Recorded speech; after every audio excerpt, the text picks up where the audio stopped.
Assalamualaikum warahmatullahi wabarakatuh. Saya Novisa Salsabila dengan NIM 2220204. Di sini saya akan menjelaskan materi kelompok 1 sampai kelompok 6 mata kuliah Al-Quran Hadis SD, SMP, SMA dengan dosen pengampu Ibu Husna Lufia MPD.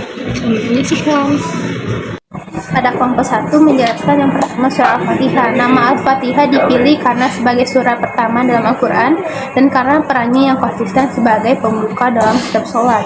Konsep keterbukaan yang terkandung dalam nama ini mencakup aspek fisik dan spiritual, mengajarkan pentingnya membuka diri terhadap petunjuk Allah dan membuka pintu kesulitan untuk mencapai keberkahan dan pemecahan masalah.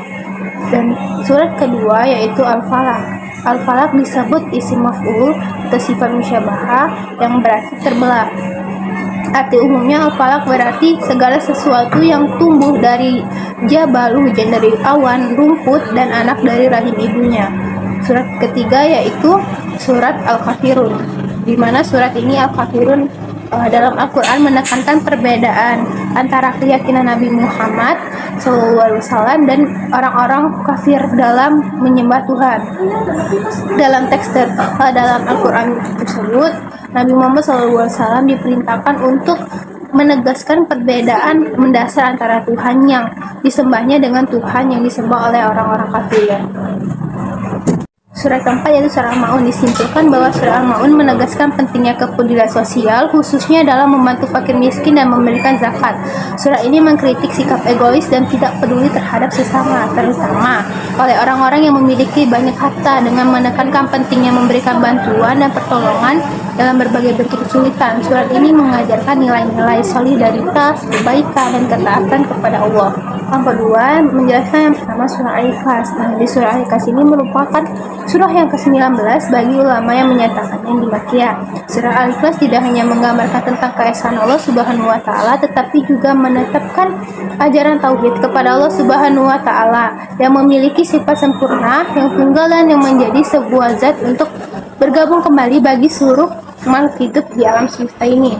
Surat yang kedua yaitu surah An-Nasr. Surah An-Nasr menjelaskan tentang pertolongan Allah kepada kaum muslimin sehingga meraih kemenangan atas kaum musyrikin Quraisy dengan ditaklukkannya kota Mekah pada peristiwa Fatu Makkah dan mulainya berbondong-bondong orang masuk ke Islam sebagaimana yang difirmankan Allah pada ayat pertama, dan kemudian pada ayat terakhir Allah memerintahkan kaum muslimin untuk memujinya dan beristighfar kepadanya setelah mendapatkan kemenangan tersebut. Surat selanjutnya yaitu surah Al-Kautsar. Pokok isi surah ini adalah perintah melaksanakan sholat dan berkorban, karena Allah memberikan banyak kenikmatan untuk mereka yang berfirman, sedangkan para orang kafir pembenci Nabi Muhammad SAW yang mengatakan keturunan Nabi terputus karena semua putranya wafat, maka sesungguhnya mereka lah yang terputus. Nah, surah selanjutnya itu surah Al-Fil. Surah Al-Fil mengisahkan tentang Asbabul Fi'il atau pasukan bergajah. Pasukan tersebut dipimpin oleh raja yang berkuasa di Yaman bernama Abraha al-Asram. Abraha al-Asram ini membangun gereja yang besar di San'ah dan bermaksud untuk memindahkan pusat pelaksanaan haji dari Ka'bah yang di Mekah ke gereja di negerinya. Disebutkan juga dalam kitab tafsir tersebut bahwa surah Al-Fil menjadi salah satu bukti penguat tentang hukuman bagi orang-orang yang sombong. Surah selanjutnya yaitu surat Atin.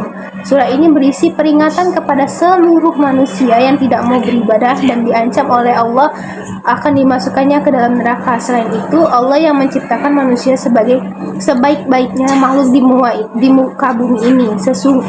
Sudah seharusnya manusia dapat bersyukur dan juga menjalankan kewajibannya sebagai manusia, yaitu beribadah kepada Allah. Surah seterusnya itu Al-Mujadilah ayat 11. Surat ini memberikan gambaran tentang perintah bagi setiap manusia untuk menjaga adab sopan santun dalam suatu majelis pertemuan dan adab sopan santun terhadap Rasulullah SAW. Surah seterusnya yaitu Ar-Rahman ayat 33. Ayat 33 dari surah Ar-Rahman ini menggambarkan keagungan Allah dan kekuasaan Allah yang tidak terbatas. Surat selanjutnya itu surah An-Nisa ayat 8. Ayat yang adalah ayat muhkamat atau hukuman tetap berlaku dan tidak dinasahkan. Satu pendapat mengatakan bahwa yang dimaksud adalah apabila sewaktu pembagian warisan itu hadir para kerabat yang bukan ahli waris anak-anak yatim dan orang-orang miskin, maka berikanlah kepada mereka satu bagian dari harta warisan, dan hal tersebut merupakan kewajiban mengatakan atau hal tersebut di awal-awal masa Islam. Selanjutnya itu An-Nisa ayat 146. Penjelasan ini bahwa mencerminkan pandangan tentang keadilan dan ampunan Allah, di mana pintu tobat terbuka bagi semua, termasuk bagi mereka yang sebelumnya mungkin bersikap munafik. Ini menekankan pentingnya tobat bersungguh-sungguh, perbaikan diri, ketaatan pada agama, dan kesungguhan hati dalam menjalankan agama atau ajaran Allah Subhanahu wa taala. Surah selanjutnya yaitu surah Al-Baqarah ayat 153, di mana mengajarkan pentingnya sabar dan sholat dalam kehidupan seorang muslim. Allah memerintahkan orang yang beriman untuk memohon pertolongannya dengan sabar dan sholat. Surah selanjutnya yaitu surah Al-Imran ayat 134. Surat ini diturunkan di Madinah yang menceritakan keluarga Imran, orang tua Maryam, ibu Nabi Isa alaihissalam. Ayat 138 menunjukkan karakter orang yang bertakwa, yaitu benar berinfak, menahan marah, memaafkan, dan lain-lainnya. Surat seterusnya itu surah Al-Anfal ayat 27 memerintahkan kaum mukmin untuk menjalankan amanah Allah dengan mematuhi perintahnya dan menjauhi larangannya. Ayat ini juga melarang berkhianat, termasuk kepada Allah dan Rasulullah. Kisah Abu Lubabah yang bertaubat setelah melakukan kesalahan besar dan menegaskan pentingnya menjaga amanah. Surat selanjutnya itu Al-Ahqaf ayat 13 menjelaskan tentang pentingnya istiqomah dalam keyakinan seorang muslim. Istiqomah adalah sikap teguh dan dalam pendirian dan konsistensi dalam beriman.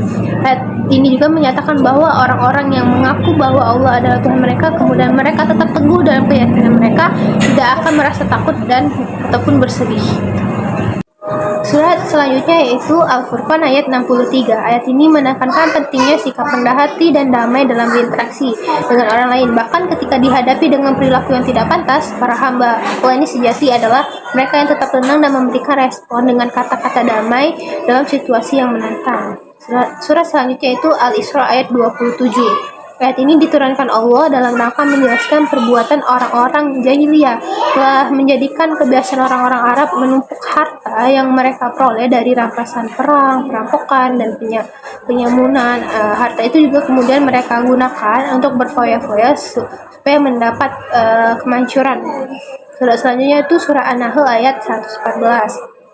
Dalam surah An-Nahl ayat 114 berisi sebab apa yang dimakan akan mempengaruhi karakter seseorang, dan dalam Islam mewajibkan umatnya untuk makanan-makanan yang halal dan baik. Tidak semua makanan yang baik itu halal, tetapi semua yang halal pasti memberikan kebaikan bagi yang memakannya.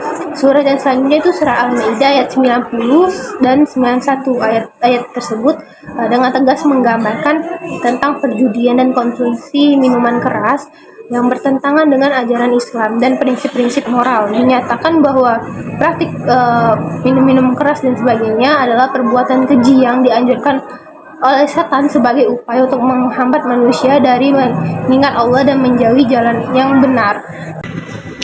Itulah pembahasan materi yang telah saya sampaikan. Sekian dan terima kasih. Saya akhiri. Wassalamualaikum warahmatullahi wabarakatuh.